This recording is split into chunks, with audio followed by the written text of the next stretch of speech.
மாநாடு இன்னும் சில நேரங்கள் நடைபெற இருக்கிறது. கொங்கு மண்டலமே அதில் அதிர இருக்கிறது. கொங்கு மண்டலம் கோட்டை. அந்த கோட்டையை தான் கடந்த சில மாதங்களுக்கு முன்னால சட்டமன்ற தொகுதியில் இடைத்தேர்தல் ஈரோடு கிடைக்கிறது. கொங்கு மண்டலம் கொண்டு மண்டலத்தில் யார் இருந்தாலும் அதிமுக நிலைமையில இருந்துச்சு. கடுமையான போட்டி இன்னைக்கு ஆளுங்கட்சி திமுக.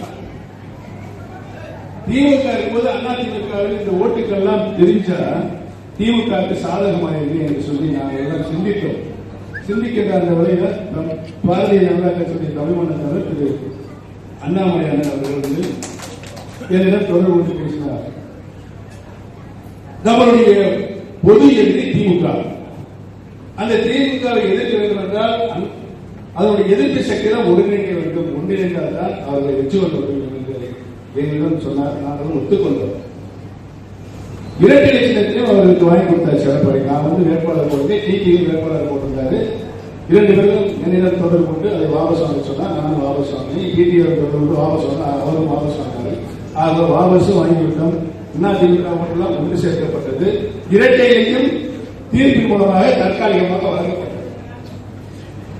யார் தலைமையில் எடப்பாடி கட்சியில் நிற்க வேண்டிய இரட்டையை 66,000 ஓட்டு வித்தியாசத்தில் தோற்கடித்தவர் யாருக்கால் எடப்பாடி பழனிசாமி தான். 1989 புரட்சி தலைவர் அம்மா அவர்கள் சேவை சின்னத்தில் இருக்கும்போது கூட ஈரோடு மாவட்டத்தில் 5 தொகுதிகளில் வெற்றி பெற்றது. அப்படிப்பட்ட ஈரோடு மாவட்டம் கொங்கு மண்டலத்தில் 66,000 வாக்கு வித்தியாசத்தில் அனைத்து இந்திய அண்ணா முன்னேற்ற கழகம் இரட்டைகளை தோற்கடிக்கப்படுகிறது என்று சொன்னால்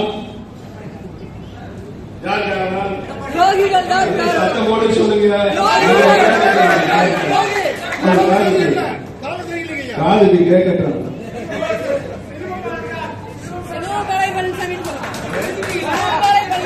இது வந்து நம்ம கழகத்தினுடைய தொண்டர்கள் ஆழமாக பதிந்திருக்கிறது. தமிழ்நாட்டில் இருக்கின்ற அனைத்து பொதுமக்களும் ஜாதி வித்தியாசம் பார்க்காமல் மத வித்தியாசம் பார்க்காமல் பழனிசாமி இந்த மாபெரும் இயக்கத்தை பேர் இயக்கத்தை கபலீகரம் செய்வதோடு மட்டுமல்லாமல் என்ற இயக்கத்தை நான் துப்புராக ஆக்கிவிட்டாரே, கழகத்துடைய சட்ட விதியை கபலீகரம் செய்வதை நாசப்படுத்தி விட்டாரே என்ற மனப்பான்மைதான் இன்றைக்கு தமிழக மக்களிடத்தில் பரவலாக இருக்கிறது. அவர்களுடைய வெளிப்பாடுதான் கொங்கு மண்டலத்தில் நடந்த ஈரோடு சட்டமன்ற தொகுதி இடைத்தேர்தலில் இரட்டையிலே 66,000 வாக்கு வித்தியாசத்தில் தோற்கடிக்கப்படுகிறது சொன்னால், ஆக இரட்டை இலையை தலைமை தாங்கி நடத்திக் கொண்டிருக்கிற யார் என்றுதான் மக்கள் தீர்மானிக்கிறார். யார் அவர் இருக்கலாமா? ஆக மீண்டும் கழகத்துடைய சட்ட விதியை புரட்சித் தலைவர் எப்படி கொண்டு வந்தாரோ அதை கொண்டு வந்து அந்த சட்ட விதியை சேர்த்தவர்கள் கோர்க்கப்பட வேண்டும். ஒரு தொண்டன் கூட கழகத்தினுடைய பொதுச்செயலாளராக அங்கே இருக்கின்ற உரிமை வேண்டும். அதுக்கு சாதாரண தொண்டர்கள் முன்மொழி வேண்டும். சாதாரண தொண்டர்கள் கூட அடிப்படை தொண்டர் வழிமொழி வேண்டும்.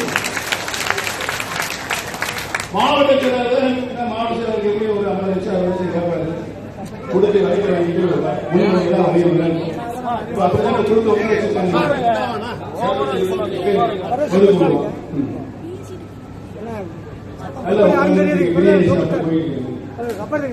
கொஞ்ச நேரம் மனசுல ஈர வேணுமா? 50 வருஷம் இயக்கத்துடைய தலைவர்கள் புரட்சி தலைவர் இந்த பாடிப்பதற்கு 100 வருஷம் இருந்திருப்பார். மாண்புமிகு அம்மா அவருடைய உடல் ஆரோக்கியத்துக்கு 100 வருஷம் இருப்பாங்க. 25 வருஷம் அம்மா பக்கத்திலே தண்ணி எடுத்து குடிக்கப்படும்போது நாங்கள் எடுத்து கொடுக்கணும். அப்படி பேனர் வைக்கிறது ஒரு முறை இருக்கும், நோட்டை ஒரு முறை இருக்கும், இடத்தை எதிர்த்து ஒன்று பார்க்கறது ஒரு முறை இருக்கும். பார்த்தாங்கன்னா அம்மா பார்த்தாங்கன்னா குளிப்பாரு. எதுக்காண்டி பார்க்கறாங்க அப்படின்னு அதன் பிறகு நாங்கள் நடப்போம். அதன் பிறகு நாங்கள் நடப்போம். அதுதான் ஒரு தலைமைக்கு வேண்டும். பார்த்தா நம்ம கிட்ட வச்சு பார்த்தானா காலையில் போறேன் தண்ணி பார்க்க முடியாது வெளியேற்று.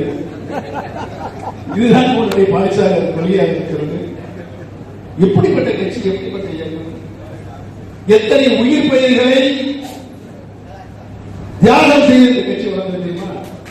எங்க பக்கத்தில் இருக்க வத்தலக்குண்டு ஆறுமுகம் பட்டப்பகலில் வெட்டி படுகொலை செய்யப்பட்டார். ஏன்? அதிமுக ஒரே காரணத்துக்காக. இங்கே பக்கம் ஏழைகள் காலையிலிருந்து பார்க்கணும், பாலாரிகள் எல்லாத்தையும் கீழ்பட்டத்தில் அடிப்படையில் தொண்டர்கள் நீ தொண்டர்கள் ஆட்சி கழகத்தில் நடத்தலாம் முடியாது தம்பி, எந்த காலத்தில் முடியாது. அடுத்து வருது இன்னொரு கூட்டம். நாங்க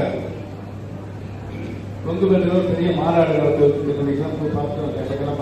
உறுதியாக இன்னும் ஓரிரு தேதி அறிவிக்கப்பட்டு முழு வீச்சில் அந்த மாநாடு நடைபெறும்.